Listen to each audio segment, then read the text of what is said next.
Hey guys, welcome back to Easy Internet, and in today's video we're going to look on how to create My Disney Experience account.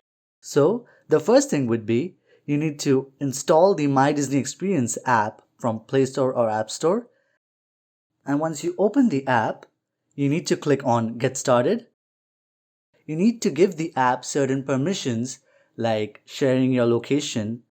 You can choose what permissions to give to the app as per your desire, or you can just directly skip to the signing in part. Once you're done with it, you'll get this page and you need to click on Create Account.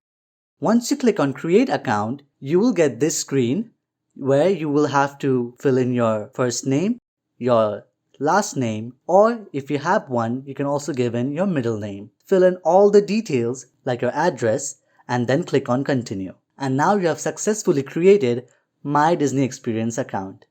I hope this video has helped you. Do like, share and subscribe to Easy Internet for more such videos. Thanks for watching.